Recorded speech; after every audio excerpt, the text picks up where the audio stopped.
Dozen dozen মামলা আছে, এমনও মানুষ আমাদের এলাকায় আছে না নাই?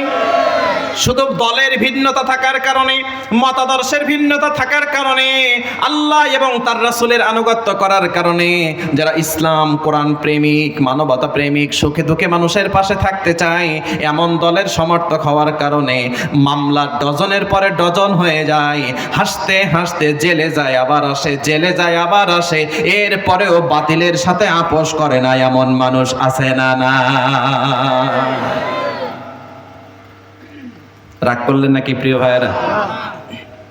আল্লাহ বলেন বিশাই ইমিনাল খৌফ, ভয় তোমার পিছে লেগেই থাকবে, লেগেই থাকবে, লেগেই থাকবে। কথাটা কার? আল্লাহ। আরো জোরে বলেন আল্লাহ। ভয়, ভয়। এখন ভয়ের কাছে যদি আপনার ঈমান হেরে যায়, তাহলে রবের পরীক্ষায় আপনি আমি ফেল করে গেলাম।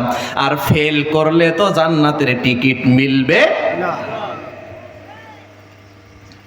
এটা গেল ভয়। এরপরে রব্বুল আলামিন বলেন ওয়াল জু,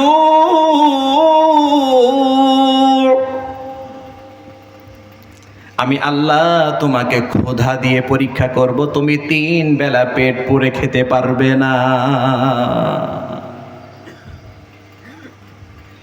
তুমি একটা ব্যবসা করতে, ব্যবসা প্রতিষ্ঠানটাকে ভাঙচুর করেছে, জ্বালিয়ে দিয়েছে, পুড়িয়ে দিয়েছে, শুধু রাজনৈতিক মতাদর্শের ভিন্নতা থাকার কারণে।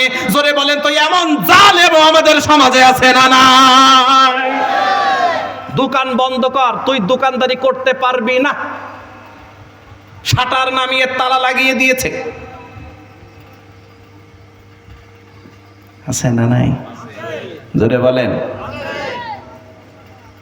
রেজাল্ট ভালো, সব কিছু ভালো, রিটেনে টিকেছে, পরীক্ষায় উত্তীর্ণ হয়েছে, ভাই ভাই ও রেজাল্ট ভালো, বাড়ি এবার ইনকোয়ারি করতে এসেছে, খোঁজ খবর নিতে এসেছে, এসে দেখে এইটা আমার দলের মানুষ না, সাথে সাথে রিপোর্ট করে এ কিন্তু আমাদের দলের না, পরে জানিয়ে দেয় সরি দুঃখিত আপনার চাকরি দিতে পারলাম না।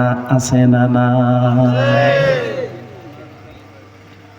আপনার ব্যবসা প্রতিষ্ঠান বন্ধ, মাছের ঘেরে আপনি মাছ ছাড়তে পারেন নাই, চাকরির সেক্টরে আপনার জায়গা হয় নাই, ব্যবসা প্রতিষ্ঠানের তালা, স্ত্রী সন্তানদেরকে খাওয়াবেন কি?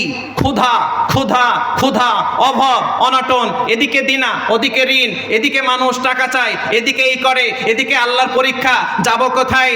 এখন যদি মনে করি না না না না না না, আগে জীবন বাঁচাই তারপরে ঈমান আনবানে, যদি আপনি এই সুযোগে বাতিলের সাথে হাত মিলিয়ে আপোষ করেন, ঈমানের পরীক্ষায় হেরে গিয়েছেন, এই ঈমান নিয়ে জান্নাত হবে না।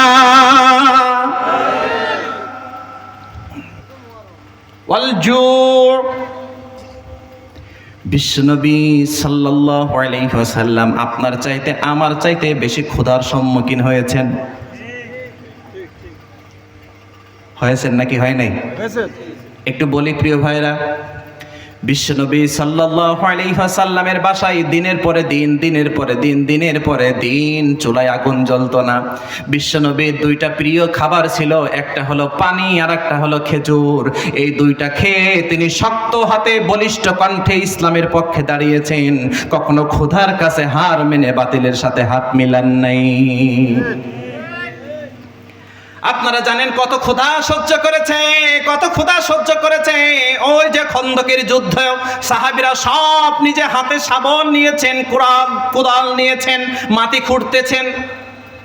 ক্ষুধা, খাবার নেই, খাবারের সংকট।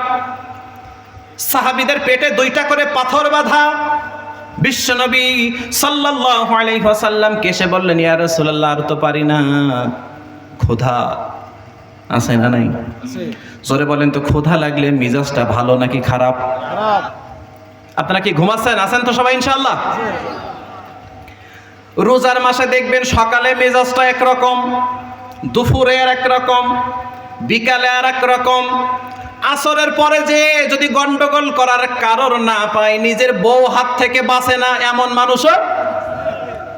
ক্ষুধার প্রভাব, ক্ষুধা লাগলে আর মাথা ঠিক নাই, তখন ভালো কথাও আর ভালো লাগে না। দেখবেন কিছু কিছু মানুষ আছে, কোনো একটা কথা নিয়ে ঝামেলা বাঁধলেই কোনো একটা সমাধান দিতে হবে এমন কিছু, আরে ভাই ইফতারের পরে আসো, মাথা ঠান্ডা করে বলবা না, এখন যাও। ক্ষুধার প্রভাব আছে না নাই? আল্লাহর হাবিব সাল্লাল্লাহু আলাইহি ওয়াসাল্লামকে বললেন, ইয়া রাসূলুল্লাহ, ইয়া হাবিবাল্লাহ, 3 দিন যাবত খাবার নাই। এই যে দেখেন পেটে 2টা করে পাথর বেঁধেছি। আল্লাহু আকবার পড়েন। এই খন্দক পরীক্ষা খনন করছি। বিশ্বনবী, দয়ার নবী, মায়ার নবী সবার সামনে নিজের পেটটাকে উন্মুক্ত করে দিয়ে বললেন, তোমরা পেটে পাথর বেঁধেছো 2টা, আর আমি নবী পেটে পাথর বেঁধেছি 3টা। আল্লাহু আকবার বলেন। তোমরা 2টা বেঁধেছো, আমি নবী মুহাম্মদ সাল্লাল্লাহু আলাইহি ওয়াসাল্লাম 3টা বেঁধেছি। ক্ষুধার যন্ত্রণা তো আমারও আছে, কিন্তু ক্ষুধার কাছে হেরে যে ওই কাফের শক্তি, বাতিল শক্তিদেরকে ইসলামী রাষ্ট্রের সীমানা দখল করতে দেওয়ার কোনো সুযোগ দেওয়া যাবে না। সুতরাং ক্ষুধার কাছে হারা যাবে না। এই ক্ষুধা দিয়ে যিনি পরীক্ষা করবেন, জোরে বলেন তিনি কে? জীবনের উত্থান পতন আছে না নাই? হ্যাঁ, কখনো ধনী, কখনো গরিব। চোখের সামনে এমন অনেককে দেখবেন, আপনি ছোট থাকতে দেখেছিলেন বিশাল সম্পদের পাহাড় গড়েছে, কিন্তু আপনার বয়স হতে হতে দেখছেন আজকে নিঃস্ব হয়ে গেছে, মানুষের কাছে একটা চা চেয়ে খায়। এমন মানুষও আছে।